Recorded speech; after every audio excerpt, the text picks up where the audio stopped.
रामधारी गुप्ता खंड 2 dictation number 15 and 16 total words 1000 speed 100 word पर minute. Dictation start होगी 5 seconds में।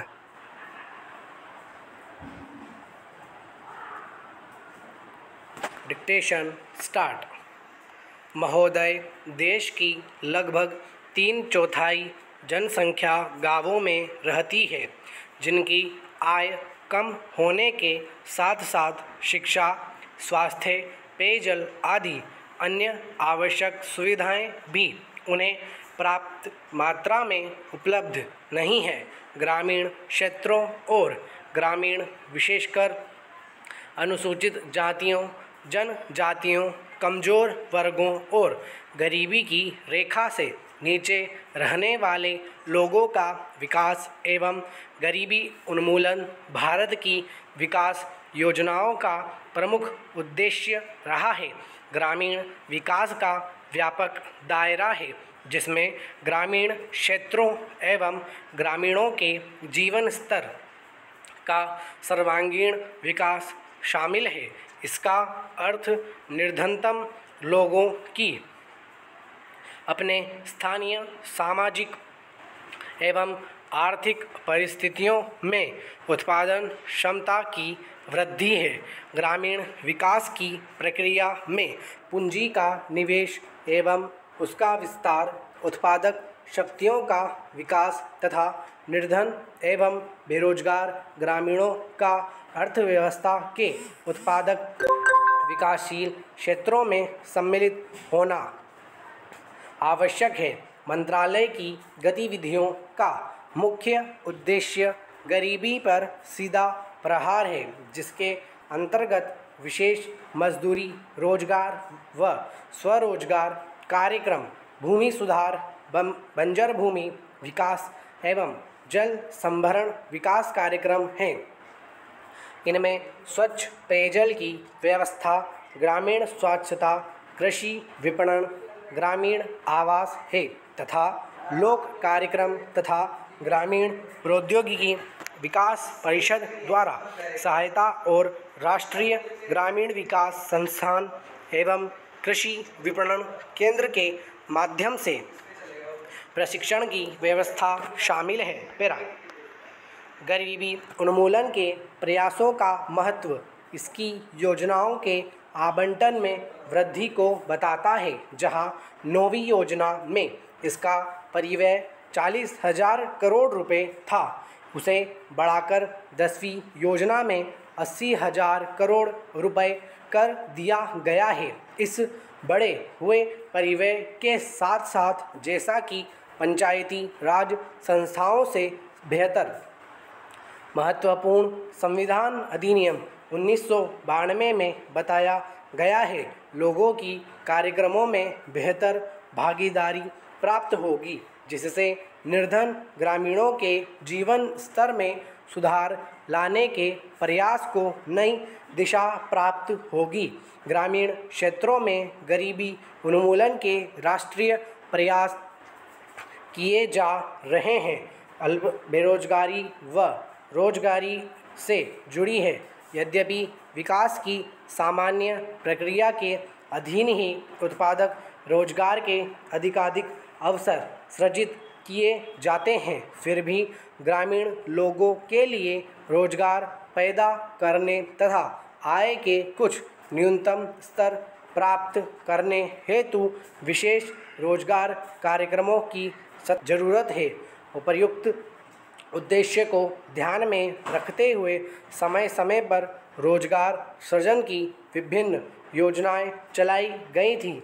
7वीं योजना के आखिरी वर्ष में 1 अप्रैल 1992 से उस समय विद्यमान 2 रोजगार कार्यक्रम, राष्ट्रीय ग्रामीण रोजगार कार्यक्रम और ग्रामीण भूमिहीन रोजगार गारंटी कार्यक्रम को जवाहर रोजगार योजना नामक ग्रामीण रोजगार कार्यक्रम में मिला दिया गया था। जवाहर रोजगार योजना का मुख्य उद्देश्य ग्रामीण क्षेत्रों में बेरोजगार पुरुषों तथा महिलाओं के लिए अतिरिक्त फायदेमंद रोजगार का सृजन करना है।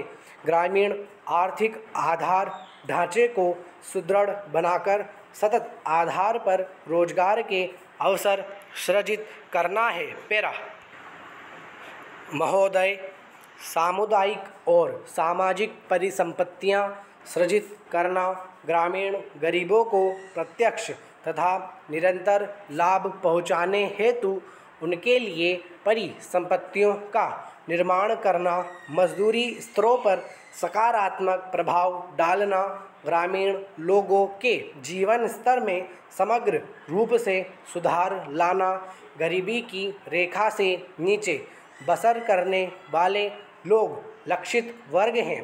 अनुसूचित जातियों, अनुसूचित जनजातियों और मुक्त बंधुओं मजदूरों को वरीयता दी जाती है। रोजगार के 30% अवसर महिलाओं के लिए आरक्षित हैं। केंद्र और राज्यों द्वारा 80 व 20 के अनुपात में व्यय वहन किया जाता है। केंद्रीय आवंटन देश के कुल गरीबों की तुलना में राज्य संघ शासित क्षेत्र के गरीब ग्रामीण लोगों के अनुपात के आधार पर किया जाता है। वे सभी कार्य शुरू किए जा सकते हैं जिनसे टिकाऊ उत्पादक स्वरूप की सामुदायिक परिसंपत्तियों का सृजन होता है।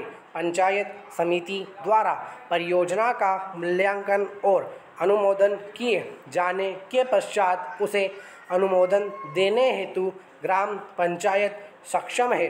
संसाधनों का कम से कम 60% भाग मजदूरी घटक पर खर्च करना होता है। पैरा जवाहर रोजगार योजना के कार्यों के निष्पादन हेतु ठेकेदारों अथवा बिचौलियों को लगाए जाने की अनुमति नहीं है। मजदूरों को रियायती दरों पर प्रतिदिन 2 किलोग्राम खाद्यान्न दिया जाता है। 1755 पुनर्गठित ब्लॉकों में मजदूरों को दिए जाने वाले खाद्यान्नों का जारी मूल्य प्रति किलोग्राम 50 पैसे से कम है। जवाहर रोजगार योजना की सामान्य प्रणाली के अलावा पिछड़ेपन के आधार पर चयन किए गए 120 पिछड़े जिलों में कार्यक्रम को तेज करने के लिए 700 करोड़ रुपए आवंटित किए गए हैं। जवाहर रोजगार योजना की तीसरी पद्धति में विशेष और अभिनव परियोजनाएं प्रारंभ करने का प्रावधान है जिनका उद्देश्य मजदूरों का नगरों में पलायन को रोकना, महिलाओं के लिए रोजगार के अवसर बढ़ाना तथा स्वयंसेवी संगठनों के माध्यम से ऐसे विशेष कार्यक्रम चलाना है जिनका ध्येय जल संभरण विकास, बंजर भूमि का विकास करना हो। मानव जीवन यापन के लिए आवास महत्वपूर्ण है और इसलिए सामाजिक आर्थिक विकास के लिए यह आवश्यक है। ग्रामीण लोग अच्छे उन्नत किस्म के मकानों की अत्यंत आवश्यकता महसूस करते हैं। ग्रामीण गरीब लोगों की आवास संबंधी आवश्यकताओं को पूरा करने के प्रयासों के एक भाग के रूप में मई 1985 में इंदिरा आवास योजना शुरू की गई थी। यह कार्यक्रम अब जवाहर रोजगार योजना की उपयोजना के रूप में कार्यान्वित है।